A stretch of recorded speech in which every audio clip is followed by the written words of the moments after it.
모든 것을 날려버릴 만큼 강력한 바람과 순식간에 쏟아지는 폭우를 동반하는 태풍은 인간을 가장 두려움에 떨게 하는 재난재해로 일컬어진다. 태풍이 가져오는 엄청난 규모의 피해들은 지구 전역에서 연속해 발생하고 있다. 가장 큰 피해를 끼친 태풍은 카트리나입니다. 그때 미국에서 입은 피해는 14조 정도에 달합니다. 태풍이 미치는 심각한 영향은 우리나라 역시 마찬가지다. 매년 한반도를 강타하는 태풍의 위력. 그러나 문제는 태풍의 피해가 앞으로 더욱 커질 수 있다는 사실이다. 강한 태풍을 찍는 위치가 조금 더 북상하고 있다. 그게 계속 진행된다면 우리나라에도 점점 더 강한 태풍이 올 수 있다는 얘기로 해석할 수가 있는 거죠. 기후의 변화는 한층 강력한 슈퍼 태풍의 잦은 등장까지 예고하고 있다. 전 세계를 혼란에 몰아넣고 있는 거센 태풍의 소용돌이. 과거에서부터 현재에 이르기까지 인간을 위협하며 더욱 커져만 가고 있는 태풍의 위력을 들여다본다.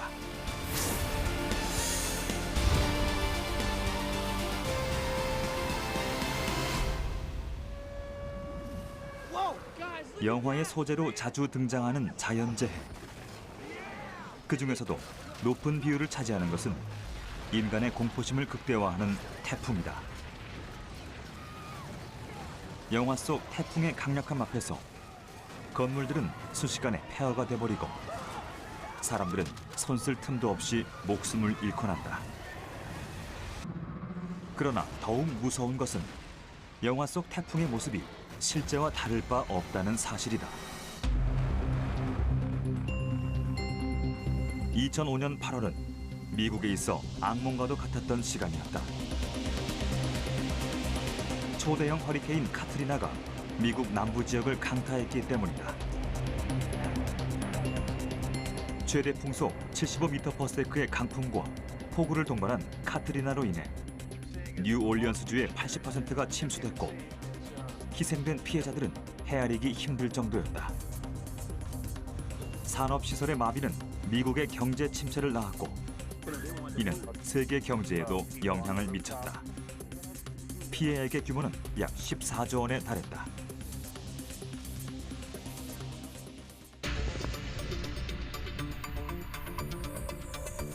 (2013년엔) 필리핀에서 태풍 하이엔으로 인한 막대한 피해가 발생했다.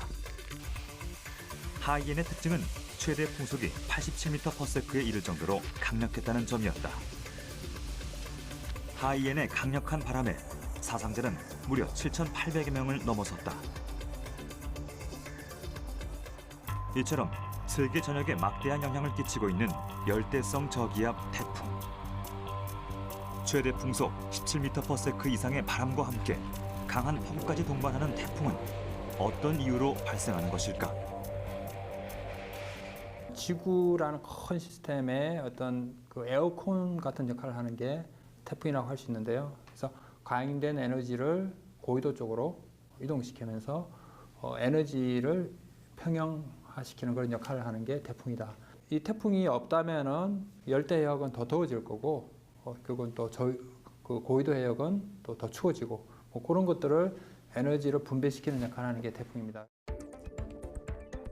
태풍은 발생 장소에 따라 다른 이름을 가진다.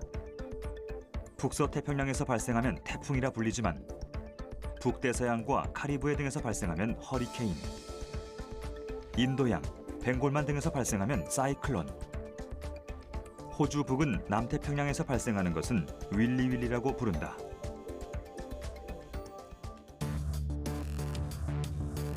이름은 서로 다르지만 이들은 모두 공통된 특징을 가지고 있다.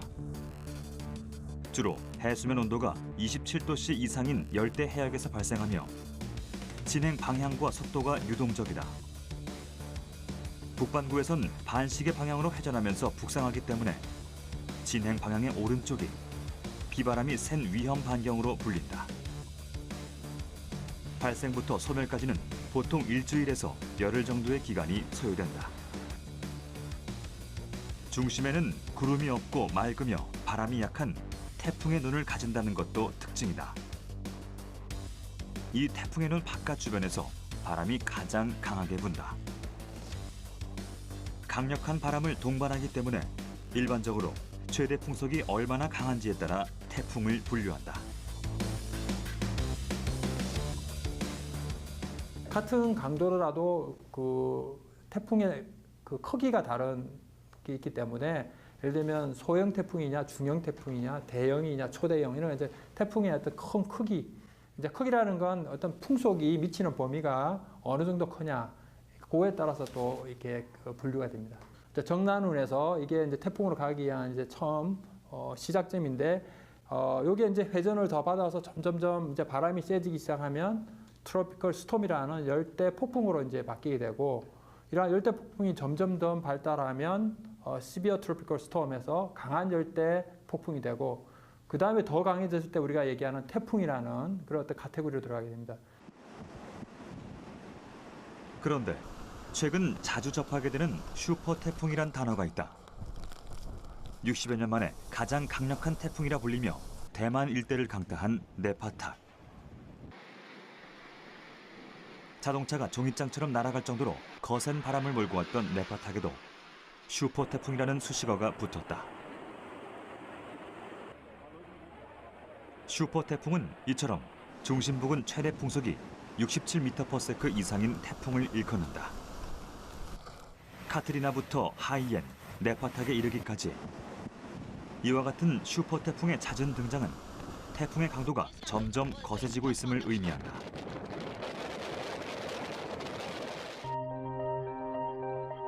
그 이유는 지구 온난화로 인해 점차 뜨거워지고 있는 바다에서 찾을 수 있다. 전문가들 사이에서는 열대 해수 표면 온도가 1도 오를 때마다 태풍의 최대 풍속이 3에서 5%씩 증가한다는 연구 결과가 나오기도 했다.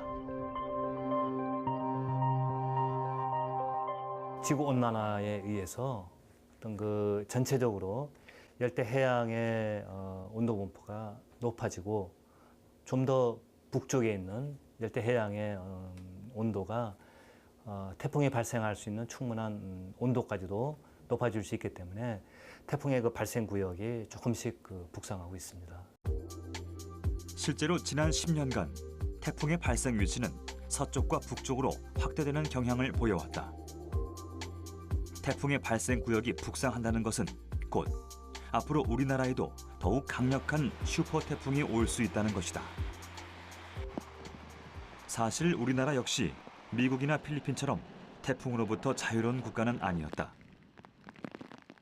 태풍이 찾아오는 7월에서 9월 사이가 되면 발생 여부에 촉각을 곤두세워야 했고 태풍이 지나고 나면 크고 작은 피해들을 복구하느라 진땀을 흘려왔다. 2012년 발생한 볼라벤 이후 다행히도 몇 년 동안은 대형 태풍이 발생하지 않았지만 그럼에도 불구하고 태풍의 피해는 다른 자연재해들에 비해 규모가 막대했다. 국민안전처의 발표에 따르면 2015년 자연재해 총 피해액은 약 319억 원. 그중에서 가장 비중이 높았던 것은 42.1%를 차지한 태풍 피해였다. 2015년의 태풍 고니가 중형급 태풍이었다는 점으로 미루어 볼 때 이보다 강력한 슈퍼 태풍이 올 경우 피해는 엄청난 수준이 될 수 있다.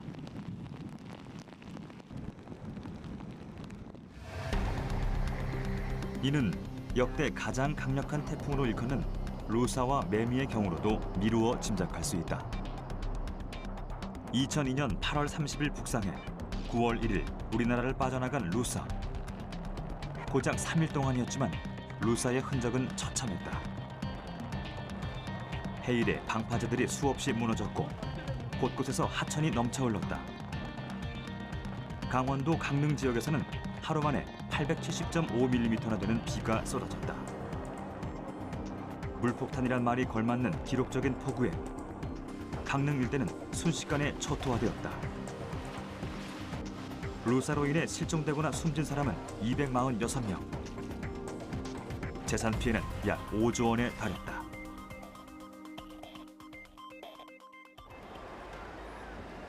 2003년 발생한 매미의 경우도 피해가 크긴 마찬가지였다. 최대 순간 풍속이 60m/s에 이르렀던 매미는 우리나라에 상륙한 태풍 중에서 가장 강한 바람을 동반한 태풍으로 꼽힌다. 매미의 강력한 풍속은 9천여 채의 가옥과 8m 높이의 거대한 크레인을 무너뜨리는 등 전국에 막대한 피해를 입혔다. 매미의 피해가 심각했던 이유는 수확을 앞둔 9월에 발생하면서 농작물들이 크게 훼손됐다는 데 있었다. 이렇게 우리나라에 큰 피해를 입힌 태풍의 발생 시기는 8월 말에서 9월 중순 사이에 집중되는 양상을 보여왔다. 바닷물의 온도는 사실은 그 기온보다는 대기보다는 좀 늦게 가열이 돼요. 그래서 8월 달 됐을 때 사실은 그 해수면 온도는 더 최대로 올라가 있는 상태고 우리나라 주변에 그 태풍이 올 때 그 에너지를 계속 받아가지고 강도를 유지하게 올 수가 있고 그 다음에 8, 9월에 우리나라에 오는 태풍이 또 강한 이유 중에 하나가 이 북태평양 고기압 위치가 점점점 이동을 하면서 우리나라에 올 수 있는 경로가 그때 많이 열려요. 이러한 어떤 그 고기압의 위치가 우리나라로 올 수 있게 하는 그런 경로가 잘 생기기 때문에 아마 과거에 강한 태풍들이 그 시기에 많이 온 것 같습니다.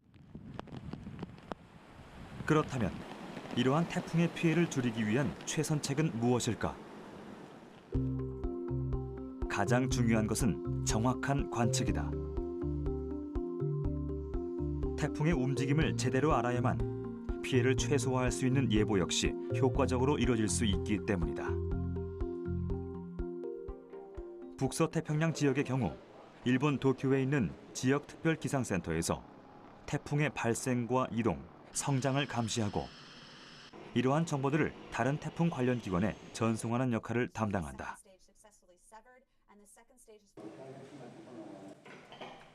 우리나라 독자적으로도 태풍을 관측하고 있다. 제주도에 위치한 기상청 국가태풍센터에서 태풍의 관측을 통한 감시, 예측 및 연구까지 수행하고 있는 것이다. 국가태풍센터는 세계 여러 기관들로부터 관측 자료를 받아서 활용할 뿐 아니라 자체적으로 연중 24시간 태풍의 이동 경로와 규모를 관측하고 있다. 태풍의 관측은 인공위성에 의한 관측과 항공기에 의한 관측으로 분리할 수 있습니다. 관측 자료를 태풍 모델에 대입해서 어떤 수치 모델에 근거한 예측을 하고 있습니다. 여기에 추가해서 예보관이 자기 주관 하에서 태풍 모델의 그런 예측값을 종합적으로 판단해서 예측하고 있습니다. 국가태풍센터의 경우 태풍의 관측에 천리안 위성을 이용한다. 국내에서 개발된 최초의 정지 궤도 위성인 천리안 위성은 2010년 6월 발사된 이래 지금까지 통신 위성과 해양 관측 위성, 기상 위성의 역할을 모두 수행해왔다. 천리안 위성이 촬영한 사진들은 태풍의 위치 및 강도, 진행 방향 등을 추정하는 데 있어 매우 가치 있는 자료였다.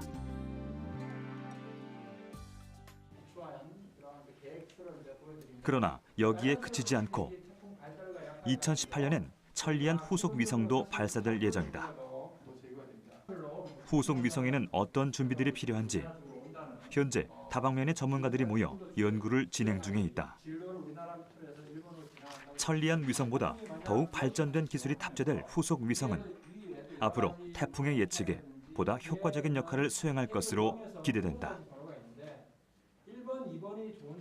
태풍의 조그마한 변동까지도 다 이제 위성으로 모니터링이 가능하고 그걸 이용해서 태풍의 중심 위치도 정확하게 찍을 수 있고 그다음에 해상도도 더 좋기 때문에 중심도 더 정확하게 찍고 그다음에 그 이동하는 경로에 바닷물이 어떻게 돼 있고 이런 것까지도 중요한 정보들이 다 산출이 되게 되면 이동 경로뿐만 아니라 강도도 더 정확하게 예측할 수가 있어서 태풍 강도와 이런 그 트랙을 예측하는데 상당히 많이 기여할 것으로 예측이 됩니다. 그러나 정확한 관측과 예측만으로는 태풍의 피해를 최소화할 수 없다. 그와 함께 이루어져야 하는 것은 태풍에 대한 대비책을 세워놓는 일이다. 이를 극단적으로 보여주는 사례가 1959년 우리나라를 덮친 태풍 사라호다. 추석 명절에 갑작스럽게 찾아온 사라호의 경우 최대 순간 풍속은 46.9m/s로 역대 9위 정도에 그쳤지만 인명 피해는 무려 849명으로 3위를 기록했다. 이는 루사의 인명 피해를 3배 이상 넘어선 수치였다. 추석 명절을 앞두고 있던 사람들은 눈앞에서 가족들과 친구들을 잃고 커다란 슬픔에 빠져야 했다. 사라호가 이처럼 커다란 인명피해를 낼 수밖에 없었던 이유는 6.25 전쟁이 마무리된 지 얼마 되지 않았던 당시의 상황에 있었다. 태풍에 대한 대비라고는 전혀 되어 있지 않았기 때문이다. 이런 상황에서 갑작스럽게 덮쳐온 사라호는 그야말로 재앙이었다. 사람들은 보호막 하나 없이 속수무책이었고 교통도 통신도 순식간에 마비됐다. 태풍에 대한 대비와 사회적 인프라가 약했던 탓에 그 피해가 강도 이상으로 크게 발생했던 것이다. 우리나라의 관측망 자체가 굉장히 아직 기본적인 것도 갖추지 못했던 때였기 때문에 기상 정보를 우리가 활용할 수 없었습니다.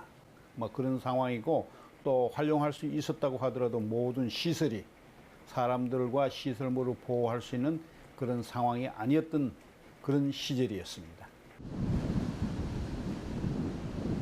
과거의 경험을 교훈 삼아 현재는 여러 가지 대비책들을 마련하고 있지만 점차 강력해지는 태풍 앞에선 보다 철저한 준비가 필요하다.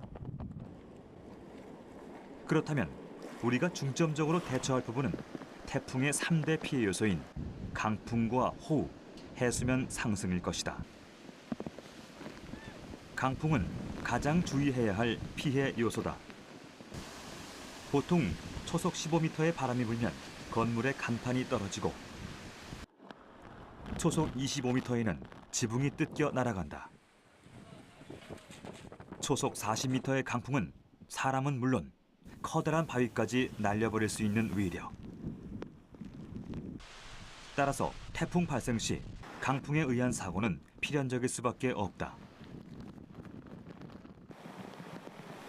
집중호우는 대규모의 재산 피해를 유발한다. 단기간에 내리는 다량의 비가 제대로 빠져나가지 못하면서 홍수로 인한 침수가 발생하기 때문이다. 해수면의 상승 역시 심각한 문제다. 보통 기압이 1헥토파스칼 낮아지면 해수면은 1cm 정도 상승한다. 저기압인 태풍 때문에 급격히 상승한 해수면은 강풍에 의한 파도와 만나면서 커다란 해일을 만들어낸다. 삼면이 바다인 우리나라는 특히 연안 지역의 피해가 막대한 상황. 이러한 해일의 피해는 지역에 따라 크기도 달라진다. 태풍 발생 지역은 우리나라로 따지면 서남 쪽이고, 태평양을 따지면 이제 서쪽이거든요. 그래서 필리핀 남부 쪽에서 주로 발생하는데, 이런 연중 1, 2, 3, 4, 5, 6월까지는 대개 서쪽으로 많이 가고, 본격적으로 발생되는 6월 하순부터 7월, 8월, 9월 이 계절이 진행됨에 따라서 북쪽으로 우리나라로 오고, 그다음에 10월 달이 넘어가면은 더 이제 동쪽으로 꺾여버리는. 우리나라의 경우 주로 서해안과 남해안 지역에 태풍으로 인한 해일 피해가 집중되는 편이다. 특히 육지로 둘러싸여 있는 서해안은 몰려온 바람이 바닷물을 차올리는 현상을 만들어내면서 연안 침수가 더욱 빈번하게 발생하고 있다. 이러한 요소들로부터 100% 안전할 수 있는 방법은 없겠지만 분명한 사실은 피해 요소에 취약한 부분들을 사전에 정비한다면 발생 위험도 줄일 수 있다는 점이다. 강풍에 날아갈 수 있는 구조물이나 농업시설의 상태를 꼼꼼히 살피고 폭우에 대비해 물길들을 재정비하는 것은 물론 해일 방지용 대형 방파제를 마련하는 등 구조적인 대책들을 점검하는 것이 첫 번째 방법.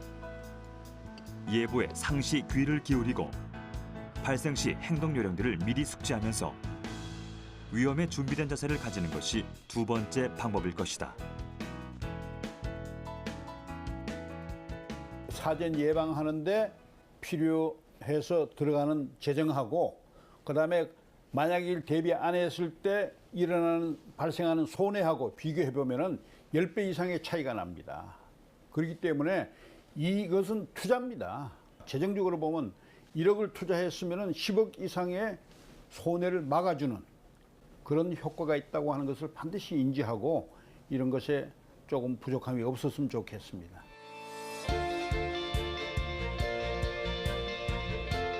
태풍은 가뭄을 해결하고 지구상의 에너지를 고르게 분포시켜준다는 순기능도 가지고 있지만 우리에게 커다란 피해를 유발한다는 점에서 피하고 싶은 재난재해일 수밖에 없다.